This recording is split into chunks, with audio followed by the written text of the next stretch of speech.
Welcome, one and all, sisters, brothers, fathers, mothers, to another one of my special wizard tales.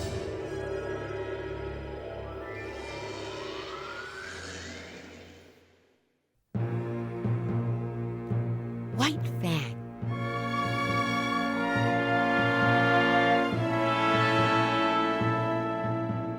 It was the middle of the night, and White Fang rested peacefully by the fire, guarding his family. Suddenly, his ears pricked up as he heard a strange noise. Someone was trying to break into the house. Growled the wolf dog. An ugly, evil-looking man crept inside the room. White Fang recognized the man and knew his family was in great danger, so the brave wolf dog leapt at the intruder. It was a swift and brutal fight. The intruder was wounded, but so was White Fang. As he lay there hurt and bleeding, White Fang remembered the long-ago days when he was just a cub. He was born in the wild, part dog, part wolf, but mostly wolf. Even as a newborn cub, White Fang knew no fear. White Fang's mother, Katy, taught him everything, especially one important rule: never to leave the safety of the den. But he was an inquisitive cub, and one day, when his mother had gone hunting food, White Fang tumbled out into the world. Straight away, White Fang spotted a plump wild turkey. The little cub knew the turkey was food, but he didn't know food could fight back. Screamed the turkey as it viciously pecked at the surprised cub. But brave White Fang fought back, and soon the turkey fell silent. And so the cub killed his first prey. He was learning the law of the wild: eat or starve. But there was also another law: eat or be eaten. Sensing danger, little White Fang looked up into the sky. There, diving towards him, was a fearful sight: a bald eagle with its razor-sharp talons outstretched. The terrified cub dived under the bush, and the swooping eagle just missed him. And so White Fang learned to survive in the wild, you must always be on your guard. The cub learned another painful lesson when he tried to attack a prickly old porcupine.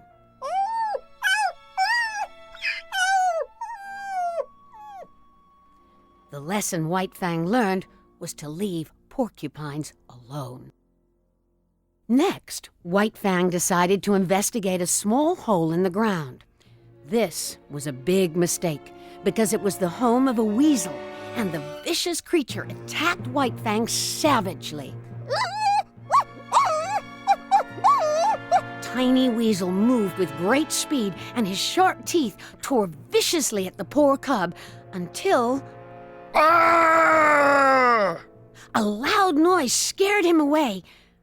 But what had made this noise? The confused cub looked up and saw, peering down at him, 2 Indian braves, Grey Beaver and 3 eagles. The Indians liked the look of White Fang and decided to take him back to their village. As they walked along, White Fang was puzzled. Where was his mother? And why wasn't she protecting him? But White Fang's mother had heard his cries, and she was racing back to defend her cub. "Look, Grey Beaver!" cried 3 eagles.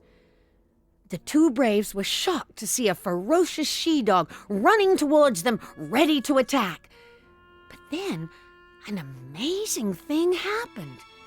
Grey Beaver recognized the dog. "Katy! Katy!" he cried, and White Fang's mother suddenly stopped in her tracks.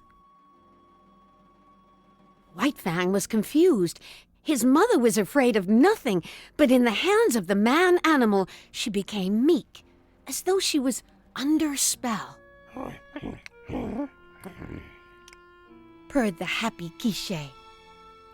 Grey Beaver had not seen his dog since she ran away 3 years ago to live with the wolves.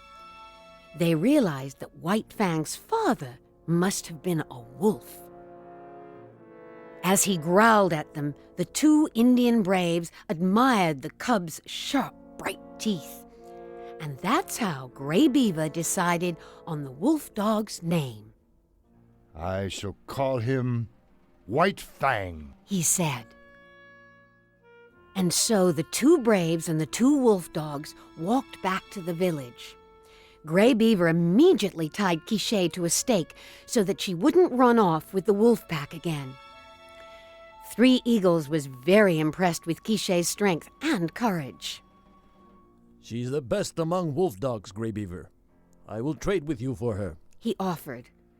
But Grey Beaver wasn't interested in a trade until 3 Eagles mentioned a word he could not resist. Perhaps Grey Beaver would consider trading her for gold. That was different. Time passed, and White Fang learned the ways of the man animal. One day, an Indian squaw caught White Fang trying to steal a leg of beef from her teepee. She decided to teach the cub a lesson by talking to him in his own language. Growled the squaw. White Fang was confused. No man animal had ever growled at him before. He tried to growl back at her, but she didn't seem to be scared. In fact, the she-man animal growled even more ferociously at White Fang.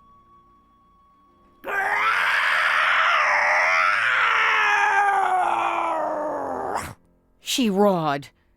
Terrified, White Fang forgot all about the meat and ran away. White Fang learned in man-animals world he could not eat unless the man-animals gave him food. The problem was, when the man-animal did give food, he gave it to all the dogs in the village and left them to decide amongst themselves who should have the food. And they decided by fighting.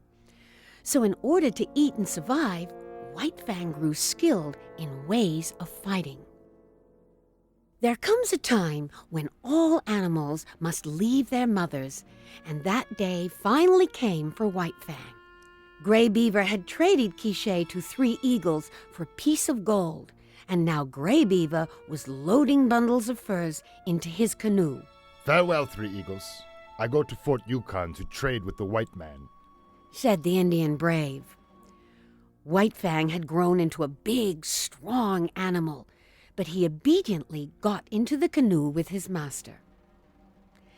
As Grey Beaver paddled the canoe away, sad White Fang saw his mother for the last time.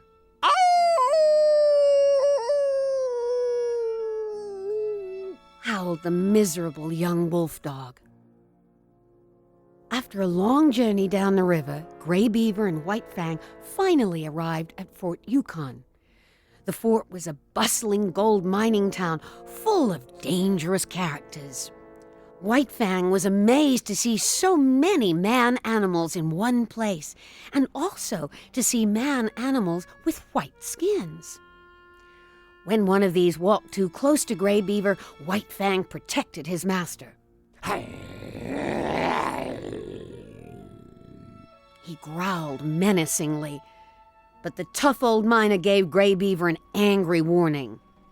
You better keep a good eye on that wolf dog of yours, Injun, or I'll kick his hide all the way across the Yukon for you. Again, White Fang found himself in a world he knew nothing about. As he walked through the town with Grey Beaver, the sights and smells amazed White Fang. Even the other dogs looked strange. Finally, Grey Beaver found the place he was searching for, the trading post. You stay, White Fang, he said, and walked inside. As White Fang waited patiently for his master, a pack of town dogs foolishly decided to attack him. In no time, the tough wolf dog sent them scurrying.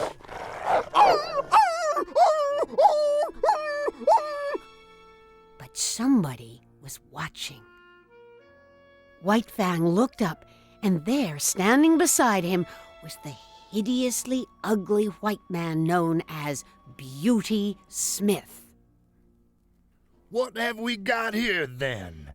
A regular fighting wolf dog by the looks of you. Snarled Beauty. White Fang knew the man was not to be trusted and snapped at him, but this seemed to please Beauty even more. Luckily, Grey Beaver emerged from the trading post. Leave him, white man, Commanded the Indian. Beauty Smith looked first at the wolf dog and then at the Indian. A sly grin spread across his hideous face. Straight away, Beauty Smith offered to buy White Fang from Grey Beaver, but the Indian wasn't interested. White Fang not for trade. He said.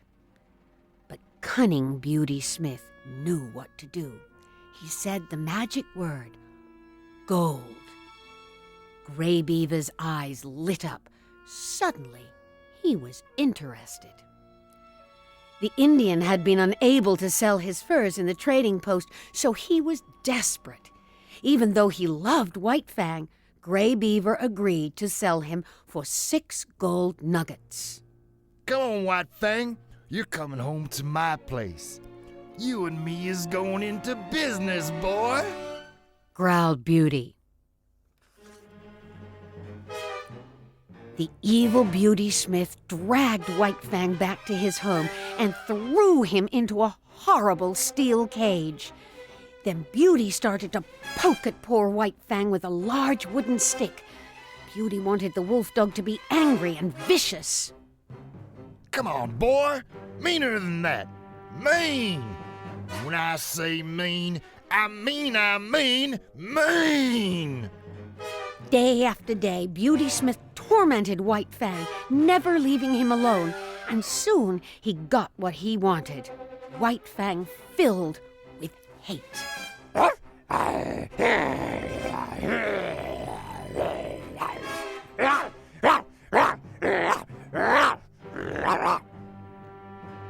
Months passed. White Fang was now fully grown and fully mean. In all the Yukon, he could not have found a more cruel master than Beauty Smith. And there was a purpose to the torture. The purpose was hate and money. Beauty Smith was pleased with what he had done to White Fang. Beautiful. Just a beautiful, mean, hating, fighting machine. It was now winter, and Beauty Smith knew that the men were stuck indoors and bored. His plan was to make White Fang fight other dogs to entertain the miners. We going into the amusement business. He sneered. The time came for White Fang's first fight. Beauty Smith had set up camp just outside town. All the miners had heard of the ferocious White Fang, and they flocked to see him fight. Roll up, gentlemen. See the fearsome White Fang from the wild, Yelled Beauty as he collected the miners' money. By now, White Fang was crazy with hate, a hatred for Beauty Smith that was taken out on every dog he fought. White Fang was unbeatable. Other dogs stood no chance. The winner and champion, White Fang. Time and again, White Fang fought. He never knew defeat. It was his speed that saved him. His speed, his skill, and his all-consuming hate.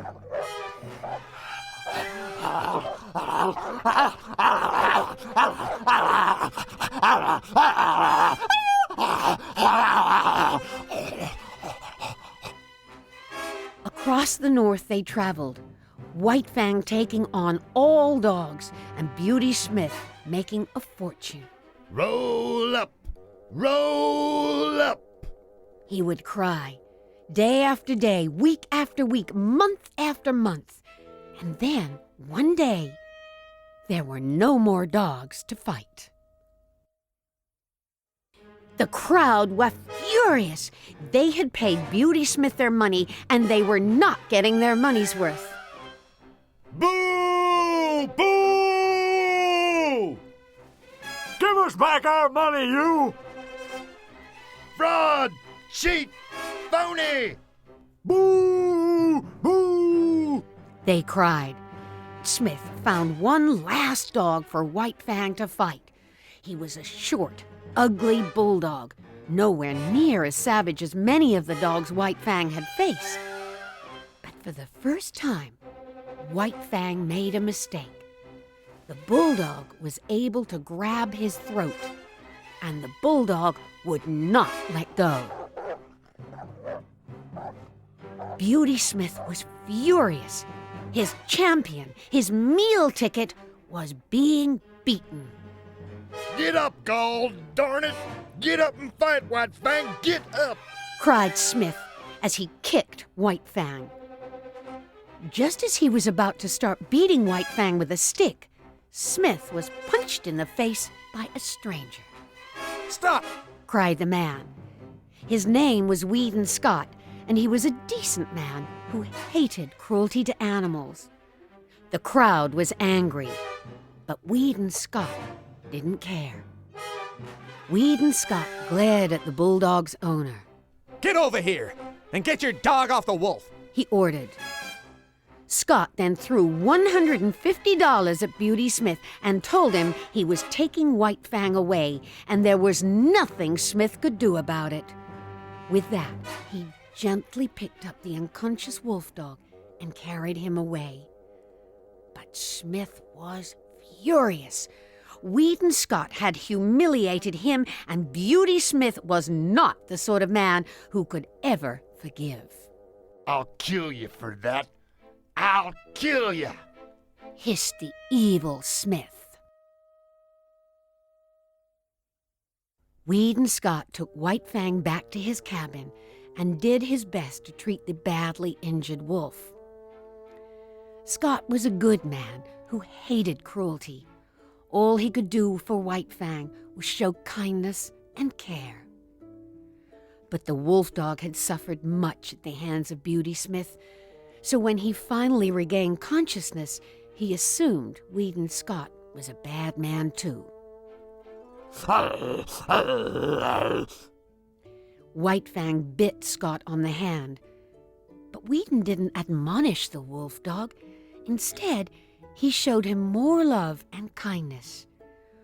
Weeks passed, and White Fang grew to trust the kindly Weedon Scott. 2 months later, Weedon took the wolf dog south to his home in the city. Naturally, Weedon's wife, Alice, was a little surprised when her husband arrived home with White Fang. Weedon, what is that? Looks like a wolf, she cried. But Alice soon grew to love White Fang, as did their son, Weedon Jr. Even Collie, the family dog, began to play with the big wolf dog. By the time high summer came, White Fang was just another member of the Scott family. But Beauty Smith still had a score to settle with Weedon, and it was Smith who had broken into the Scott's house that night, intent on murder. But White Fang had risked his life to stop him, and now the police were leading the hated Smith away. Alice bandaged up White Fang's injured paw. There you go. You'll be right as rain in a week or so. Oh, it was a close call, she told her husband. But there was one more surprise in store for White Fang and the Scott family that day.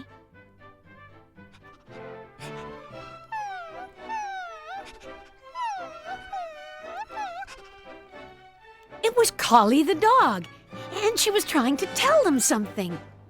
The family followed Collie outside and were delighted to find a litter of newborn puppies.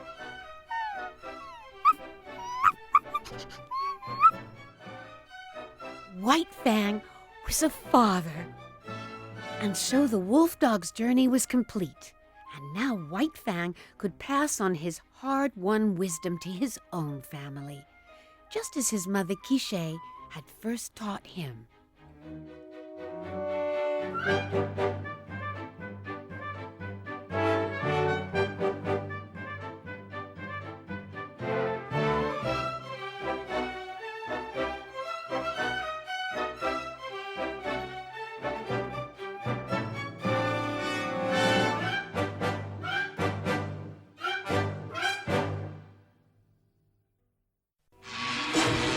And thus another fine wizard tale concludes. Sisters, brothers, fathers, mothers, join me again soon for another classic tale. Won't you?